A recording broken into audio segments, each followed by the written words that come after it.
안녕하십니까. 노학의 양리학 약동학적 특성에 대해서 발표를 맡은 동강병원의 김민수입니다.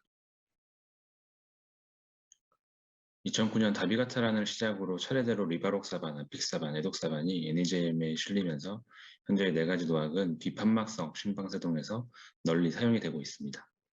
먼저 코아귤레이션 캐스케이드에서 말씀을 드리면 블리딩 이벤트가 있을 경우에 엔도셀림에서 분비되는 특슈 팩터를 시작으로 익스트린식 패스웨이가 이어지고 블러드셀 자체에서 시작된 인트린식 패스웨이가 내려와서 팩터 10A에서 만나면서 커먼 패스웨이를 형성하게 되고 팩터 2와 1이 차례대로 액티베이션 되면서 피브린 클래스를 형성하게 됩니다.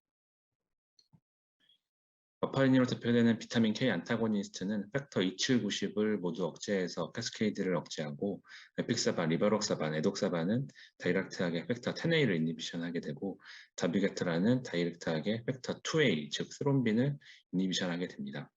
다비가트란의 성분명을 보면은 다비가트란 에틱실레이트로 되어 있어서 먼저 이 부분에 대해서 말씀을 드리겠습니다. 다비가트란은 자체적으로는 마이너스 극과 플러스 극을 모두 갖는 것으로서 하이드로필릭해서 셀 멤브레인에서 로우 펄미어빌리티를 보이고 이 자체로는 바이오 어베일러빌리티도 10% 미만을 보입니다.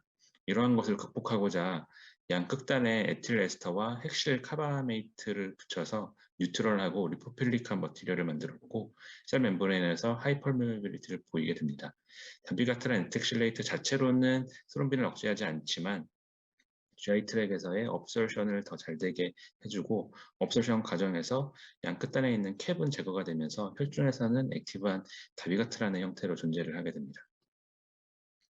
다비가트란 에텍실레이트의 흡수는 게스트릭 pH의 영향을 받아서 게스트릭 pH가 낮아질수록 흡수가 잘 돼서 AUC가 올라가는 결과를 보여주게 됩니다. PPR을 복용하게 되면 pH가 올라가면서 다비가트란의 흡수가 조금 억제가 되지만 이것이 실제로 이피커시 아웃컴에까지 영향을 미치지는 않는 것으로 알려져 있습니다. 리바록사반, 에픽사반, 에독사반은 다음과 같은 분자식을 가지고 있습니다. 먼저 비타민 K 안타고니스트에 비해서 노학의 제너럴한 특성에 대해서 말씀드리겠습니다. 와파린은 팩터 2790과 더불어 프로테인 CS까지 모두 억제를 하는 데 비해서 노학은 팩터 10 혹은 2를 셀렉티브하게 이니비션합니다. 이러한 것이 와파린에서 블리딩 이벤트가 더 많은 원인 중에 하나로 고려가 되고 있습니다. 노학은 래피드 온셋의 와이드 세라피틱 레인지를 보여서 픽스드 도즈 레지멘을 사용하고 루틴 모니터링을 필요로 하지 않습니다. 와파린에 비해서 인터 인디비주얼 베리어빌리티와 푸드 앤 드러그 인터랙션이 상대적으로 더 작은 것으로 알려져 있습니다. 이렇게 노학은 픽스드 도즈 레지멘을 사용하고 루틴 모니터링을 시행하지 않기 때문에 이 노학들의 혈중 약물 농도도 인터 인디비주얼 베리어빌리티가 없을 것이다라고 오해하고 계신 분들이 계신데 그렇지 않다는 데이터들을 일단 먼저 보여드리겠습니다.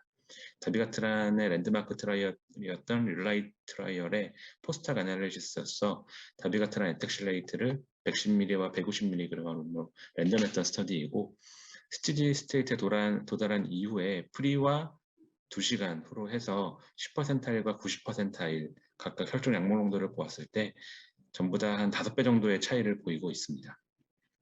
이러한 것은 섹스, 에이지, 웨이트, 크레아티닌 클리어런스 등의 영향을 받게 됩니다. 이러한 것이 실제 아웃컴에도 영향을 미칠 수 있어서 다비가트란 스루 레벨에 따른 이벤트 프로버빌리티를 보았을 때 푸른색으로 표시된 것이 이스케믹 이벤트입니다. 혈중 약물 농도가 낮아질수록 이벤트 프로버빌리티가 더 올라가는 것을 볼 수가 있습니다. 세라피틱 레인지가 넓기 때문에 기울기가 그렇게 가파르진 않지만 붉은색으로 표시된 블리딩 이벤트 같은 경우에는 좀 더 가파르게 리스크가 올라가는 것을 볼 수 있습니다.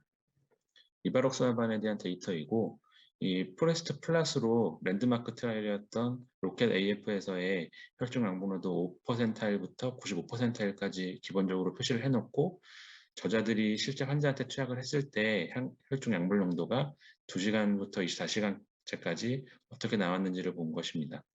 용량과 크레아티닌 클리어런스에 상관없이 그 범위를 벗어난 사람들이 꽤 있다는 것을 알 수 있고 이러한 결과는 아픽사반에서도 비슷하게 결과가 나왔습니다.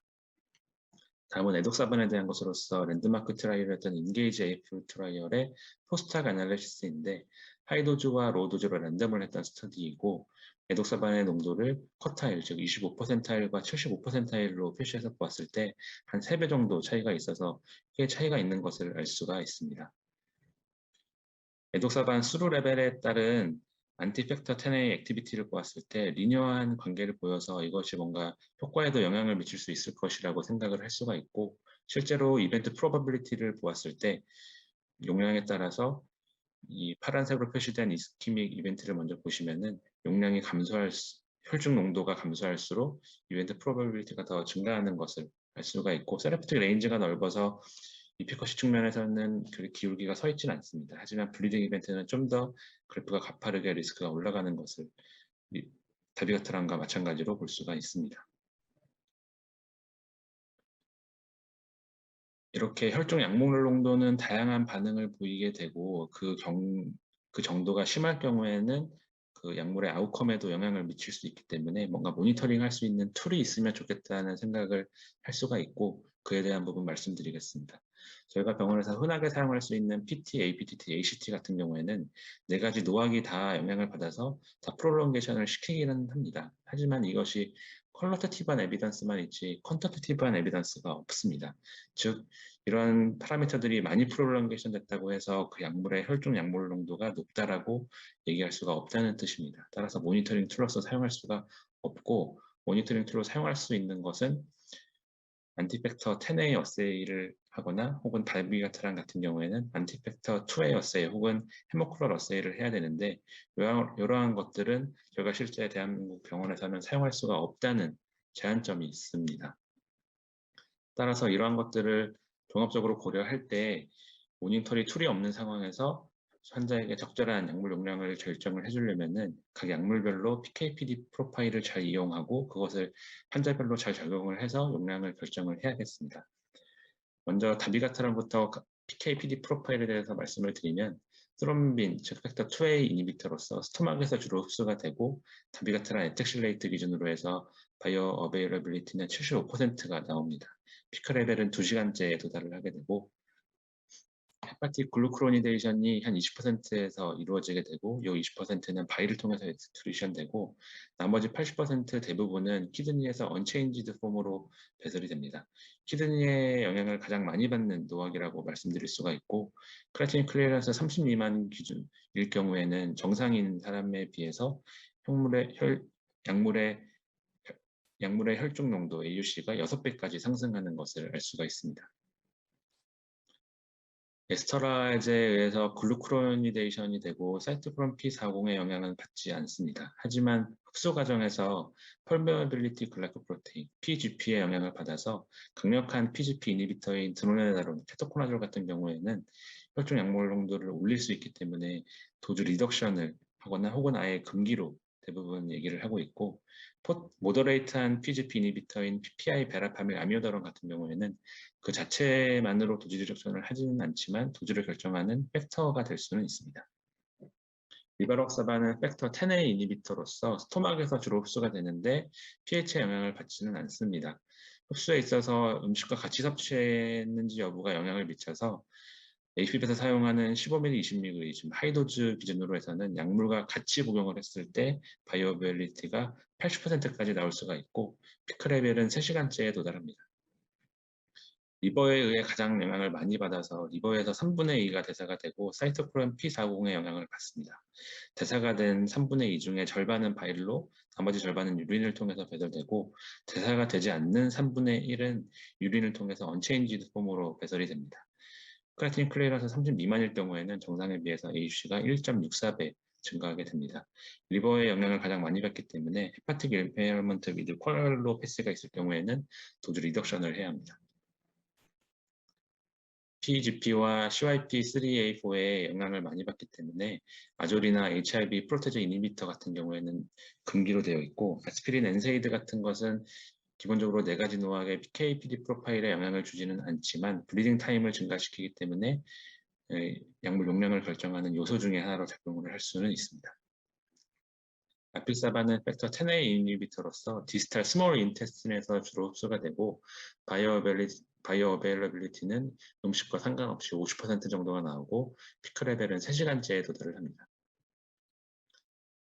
바디웨이트의 모지스탄 이펙트를 받기 때문에 약물 용량을 결정하는 3가지 인자 중에 바디웨이트가 포함이 되어 있고, 리버를 통해서 사이토크롬 P450 통해서 4분의 1이 대사가 되고, 이 대사된 4분의 1은 유린 혹은 대변을 통해서 배설이 되고, 나머지 4분의 3은 다양한 경로를 통해서 배설이 되는데, 빌리어리 트랙 혹은 다이렉트 인스테스티나를 통해서 대변으로 55%가 배설되고, 유린을 통해서 12에서 29%가 언체인지드 폼으로 배설이 됩니다.